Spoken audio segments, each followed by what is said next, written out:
काफ़ी लोग आए कि तुम्हारा नोटिस कट जाएगा, तुम जेल जाओगे, कोर्ट में पे उसी नहीं है तो लड़ेंगे, घर बेच के लड़ेंगे भाई, नहीं खाएंगे 2 दिन 4 दिन खाना, और लास्ट में नहीं बनेगा तो एसपी के हाथ में दाह करेंगे।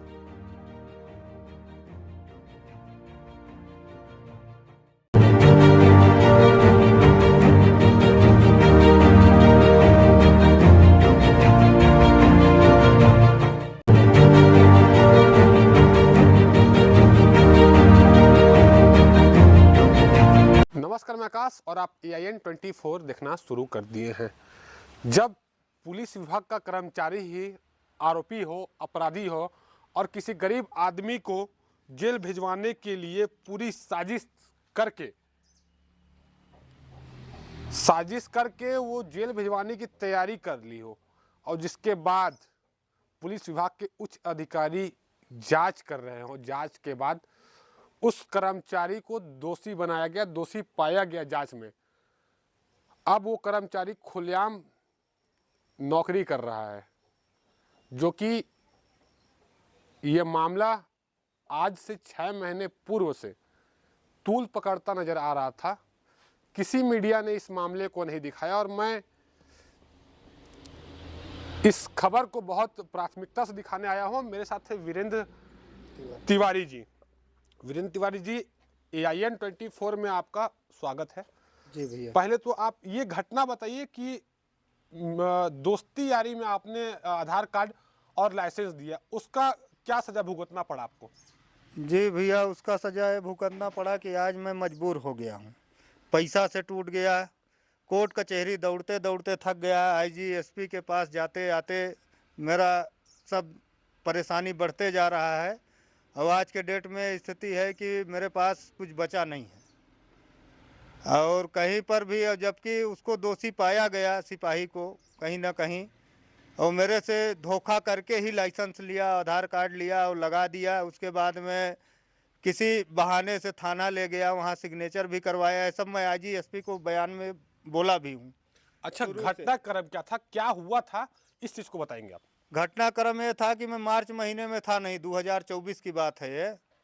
मैं 3 मार्च को प्रयागराज चला गया था। मेरी घरवाली का स्थिति ठीक नहीं था, तबीयत खराब था। अंबिकापुर इलाज कराते कराते मैं परेशान हो गया, तो फिर रायपुर के लिए रिफ़र किए, तो मैं फिर सीधा प्रयागराज चला गया, क्योंकि वहाँ मेरे सास ससुर रहते हैं रेलवे कॉलोनी में। वो सबका प्रूफ भी मैं IG साहब और SP साहब जब जांच में दिए थे तो दिया था, उसमें प्रूफ भी हुआ कि मैं वहाँ पे उपस्थित था।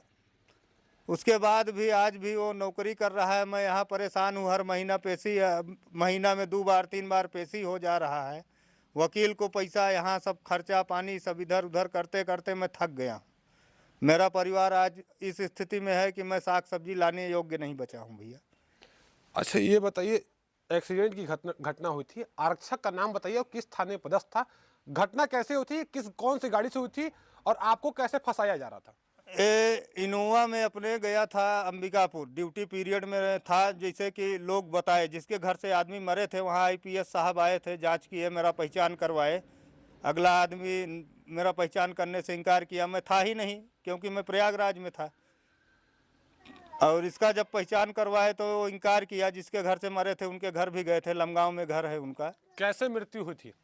ये अशोक भगत जो है अपना अंबिकापुर से छोड़ के आ रहा था। वो लोग बता रहे थे कि बहुत ज़्यादा नशे में था, लाके गाड़ी में मार दिया। वो लोग स्कूटी में थे, मर गए। IPS के सामने वो सब बयान को किया है, जांच हुआ, सब कुछ हुआ। उसके बाद में भी कोई कार्रवाई अभी तक नहीं हो पाई है। और घटना कैसे हुई थी, पूछ रहा हूँ मैं, घटना कैसे, कौन सी गाड़ी थी, किसको मारा था? अशोक कुमार भगत जो सिपाही था, यहाँ आरक्षक था, बतौली थाना में पदस्थ था। मैं वहाँ इलेक्ट्रीशियन का काम करता हूँ, आज भी करता हूँ। ऐसा कोई बात नहीं है कि छोड़ दिया हूँ काम करना। जब भी कोई फॉल्ट होता है या कुछ भी होता है तो आता है फ़ोन, मैं जाता हूँ, काम आज भी करता हूँ। तो इनसे बस यारी दोस्ती उसी टाइप का था कि काम वाम करने जाते थे, फ़ोन लगाते थे कि ये ख़राब है वो ख़राब है। ये फिर अपना अंबिकापुर से आते समय एक्सीडेंट कर दिए, अपने को मालूम नहीं था। प्रतापपुर नाका में मिल गए एक दिन अचानक, चाय नाश्ता पानी होटल में करवाए, और मयंक मोटर्स में इनका गाड़ी भर रहा था।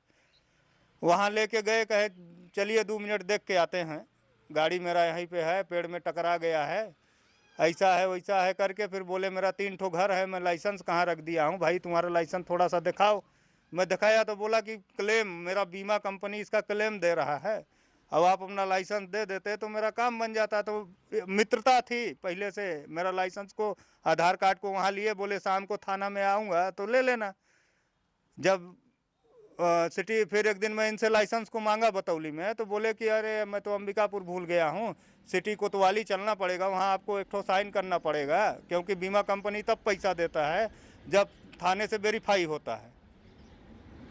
पेड़ में, मैं बोला पेड़ में लड़ा है तो क्या वेरीफाई, नहीं तो बीमा कंपनी का नियम है, इस टाइप का बता के ले गए, वहाँ साइन वाइन करवाए। उसके बाद में फिर मेरा लाइसेंस को बोले कि अब कोर्ट में पेश हो जाना, तब उसके बाद मिलेगा।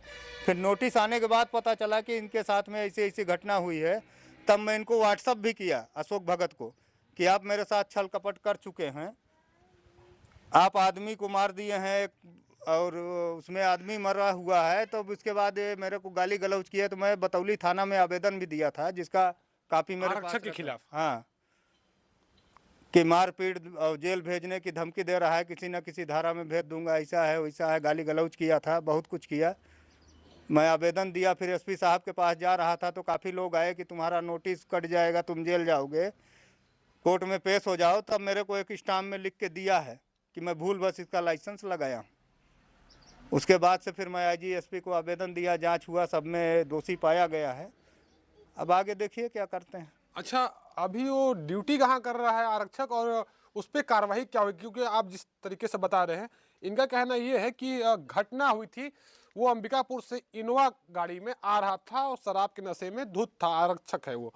मैं इस खबर के माध्यम से अब ये आरोप पुलिस विभाग पे नहीं लगा रहा हूँ, सिर्फ उस कर्मचारी पे लगा रहा हूँ जो लापरवाही पूर्वक गाड़ी चलाकर घटना कारित किया, और घटने में एक व्यक्ति की मृत्यु हुई थी। जी जी जी, घटने में एक व्यक्ति की मृत्यु हुई थी, जिसके बाद इनसे छल पूर्वक लाइसेंस और इनके आधार कार्ड को लिया गया।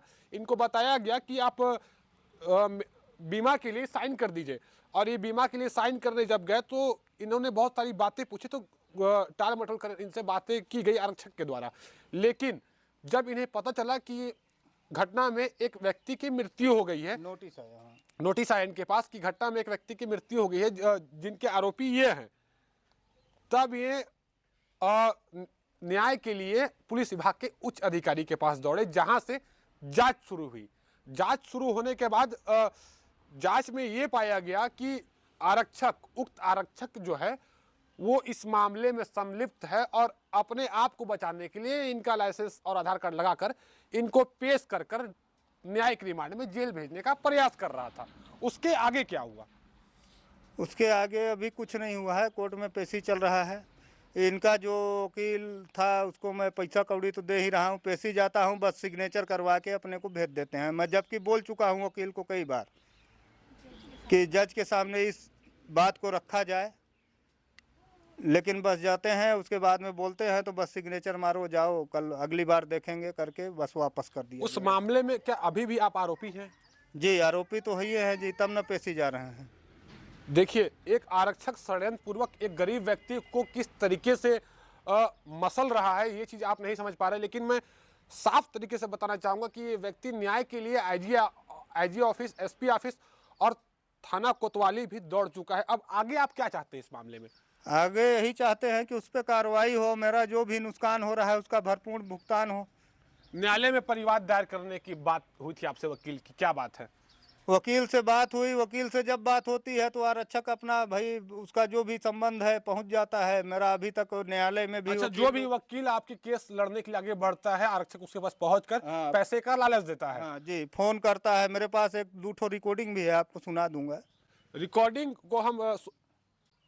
को हम पब्लिश करेंगे, और आप भी सुनेंगे रिकॉर्डिंग, किस प्रकार वो वकीलों को भी पैसे की लालच में, मतलब अगर ये 20 देंगे तो सामने वाला आरक्षक वकील को 40,000 देकर खरीद लेगा।